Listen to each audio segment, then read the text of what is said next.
Did you know that there are specific questions that you can actually ask somebody on a first date so that you can have a general idea of who they are, what their intentions are, and what your future relationship could look like if you decide to keep dating them?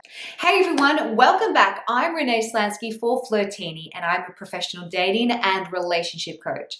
And in this video, I want to talk about those first date questions. And I'm not talking about those typical sort of questions like, how many dogs and cats do you have, and where do you live, and where did you go to school, and what do you do for work? I'm talking about specific questions that actually have intention behind them to assess that person's character, to give you an idea of who they are and what they can offer you. But before I jump into those questions, don't forget to give me a like or a heart, subscribe to my channel, and of course, if you like, check out the Flirtini dating app, which you can in the bio or the link down below. Okay, the first question is this: do you like your job? Now, I know you might be thinking, okay, come on, Renee, that's a really basic question. I'm not saying that you ask them what they do for work because you've probably already covered that. I'm asking you to ask them, do they like it? And the reason why is this: we spend a big part of our life at our work. So therefore, it really gives us an indication of whether or not we are living joyfully on a daily basis. If that person hates their job, what are they doing about it? Are they doing nothing about it? So they're a bit more of a complacent person that just likes to complain and then not really take action. Are they someone who absolutely loves their job to a point where they're so obsessed with it that they won't even really have time to be able to give anyone else priority in their life? Or are they somebody who loves their job, but they have a healthy balance because they realize, this is my career, it's part of my purpose. I'm really overjoyed with what I'm building here. It motivates me. So they are in a better place mentally. The second question is this: what are your goals?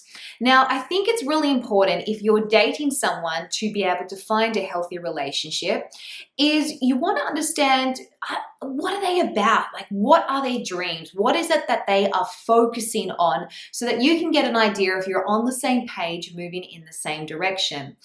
And it's a pretty broad question. What are your goals? So you might want to break it down for them a little bit more. You might say, well, what are your career goals? Or where do you see yourself in the next 3 or 5 years? What are your travel goals? What is it that you ultimately be able to want to do? Do you have a bucket list?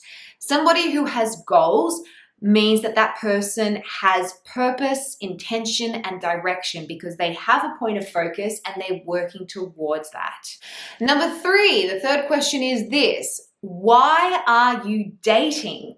Yes, we are allowed to ask that question. I feel like it's a bit taboo to say, oh, I'm not allowed to ask them why they're here, what their intentions are. You are allowed to do that. And the more upfront and confident and unapologetic you can be about that, the more you're going to actually know if this person does want the same thing as you and if they're dating for the right reason. So ask them unapologetically, why are you dating? What made you get on the dating app? What made you want to get back out there? It doesn't mean that you have to interrogate them about all their emotional situation. This is simply posing a casual question, which, fair enough, you're allowed to ask because, hey, you're actually on a date with each other. Number 4, when was your last relationship? Yep, we're going there as well. Again, I don't think there's anything wrong with wanting to know that part about somebody. It doesn't necessarily mean you want to hear all about their ex and why it broke down and what went wrong and tell me everything in every gory detail.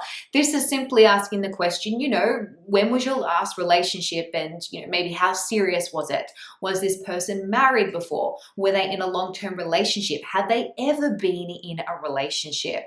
If you yourself are dating to be able to start a relationship with someone, you want to make sure that they are emotionally available. And if they're still hung up on their ex because their last relationship was only 2 months ago, then that could actually be a red flag.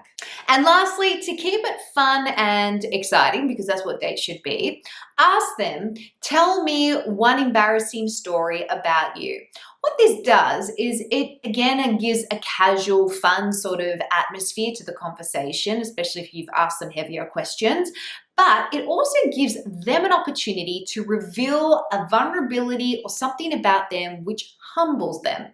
Because let's face it, anything embarrassing that happens to us is usually a pretty humbling moment.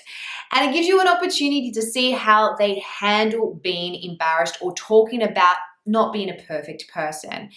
Do they allow their ego to get in the way? Are they saying, oh, I've never had anything embarrassing happen to me? And then when you share something embarrassing about you, do they acknowledge it? Are they thrown off by it? Talking about that type of vulnerability, which is usually something a bit funny, something a bit maybe bizarre, but not in a bad way, gives you an opportunity to be able to show that you are ready to reveal that little bit about you and to understand more about them in a way that you can both feel that, yep, we're human here and we feel like we're actually connecting. Well, guys, let me know what sort of questions you ask your first dates when you go on a date in the comments down below. And don't forget to check out the Flirtini app. It is great for dating and just building social connections as well. The link for it is down below in the bio. I'm Renee Slansky. Don't forget to subscribe and give us a thumbs up or a big heart. And I will see you guys next time. Bye for now.